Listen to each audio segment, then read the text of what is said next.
Assalamualaikum warahmatullahi wabarakatuh. Alhamdulillah rabbil alamin, bihi nasta'in ala amri dinina. Shalatu wassalamu ala asrofil anbiya'i wal mursalin wa ala alihi washabbihi ajmain, amma ba'd.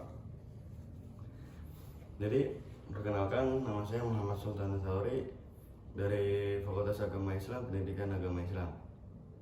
Saya dari kelas 4G ingin menjelaskan tentang kepemimpinan perempuan ya. Jadi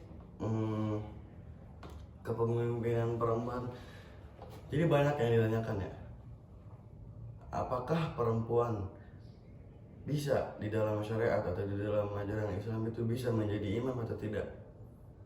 Dan ketika wanita bisa menjadi imam atau sudah menjadi imam, apakah ada batasannya? Nah, pertanyaan tersebut itu sudah ditanyakan dari zaman dahulu, dari zaman ulama mutaqaddimin, ulama mutakhirin, bahkan dari zaman sahabat, dari zaman Nabi SAW itu sudah ditanyakan ya, sudah dibahas apakah perempuan bisa menjadi imam. Nah, jadi Rasulullah SAW pernah bersabda, lan yuflah qaumun wallahu amrahum bil mar'ah.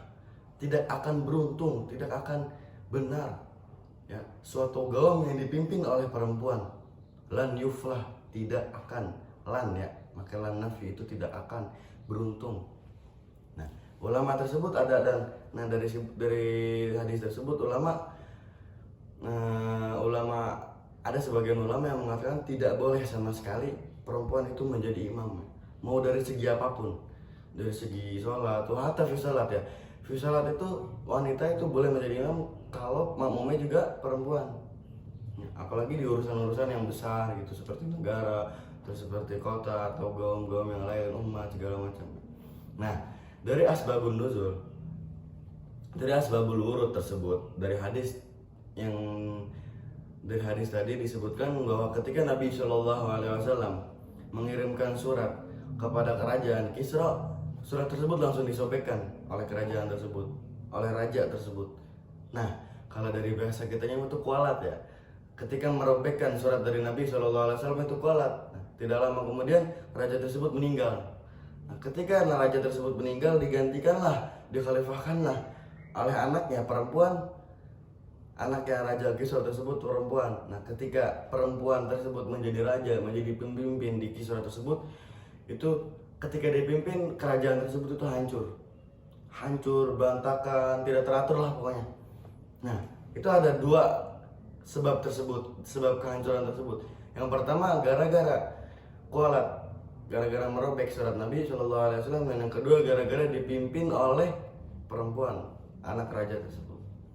Nah, dari sinilah banyak ulama yang cekcok segala macam, ulama mutaqaddimin, ulama mutakhirin itu memperdebatkan masalah ini, masalah perempuan boleh untuk tidak, ini segala macam, sampai sekarang dibahas ya, tidak akan selesai. Nah, tapi ada ulama juga yang mengatakan bahwa kepemimpinan perempuan juga disebutkan di dalam Al-Quran. Ratu Saba ketika berhadapan dengan Nabi Sulaiman alaihissalam, kerajaan Saba, kerajaan yang sukses. Ketika kerajaan Saba bertemu dengan Nabi Sulaiman alaihissalam, dan kerajaan itu menjadi makmur, dipimpin oleh perempuan, disebutkan di dalam Al-Quran. Dan juga Ibunda Aisyah radhiyallahu taala anha warḍaha itu termasuk sebagai ulama terbesar di zamannya, dan menjadi kerajaan dan menjadi raja pemimpin tersebut, dan alhamdulillah kerajaan sampai sekarang itu menjadi makmur sentosa. Jadi cekcok dari sebagian ulama itu dan ulama al-mutaqabbirin, al-mutakhirin itu sudah diperdebatkan. Nah, jadi kita gimana? Kita sebagai di zaman sekarang kan, apalagi ya di zaman sekarang itu banyak ya, apalagi di Indonesia kan, waktu itu pernah menjadi presiden perempuan, memimpin Indonesia itu, pemimpin kita perempuan itu gimana? Nah, jadi ketika perempuan tersebut memiliki ilmu yang cukup, memiliki ilmu pengetahuan yang cukup, itu boleh menjadi imam, disyaratkan tidak ada lelaki yang lebih yang lebih tinggi ilmunya daripada perempuan tersebut. Misalnya ada suatu kota atau suatu desa itu orang-orang awam semua, orang-orang tidak mengerti ilmu semua. tidak mengerti pengetahuan, tidak mengerti syariat. Nah, ada satu perempuan di desa tersebut, di kota tersebut itu yang mengerti agama Islam. Ya, kalau bahasa kitanya lulusan pondok ya.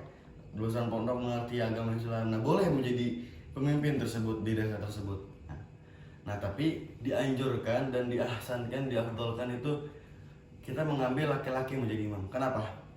Karena ketika perempuan itu apa ya? Perempuan itu lebih memakai hatinya, hati dan perasaannya. Jadi gampang ngalah ya. Kan kalau seorang pemimpin itu harus tegas, harus tegak. Ini ya itu. Ini benar atau ini salah. Itu harus tegak harus. Nah, kalau perempuan itu daripada umumnya itu perempuan itu lebih menggunakan perasaan dan hatinya. Nah, kalau laki-laki itu menggunakan otak, akal pikiran dia. Akal pikiran dia jalan, perasaan dia tidak pedulikan. Dia belum makan, belum segala macam ini, tapi dia memimpin benar. Ya, itu seorang laki-laki. Nah, mungkin cukup dari sekian dari penjelasan saya.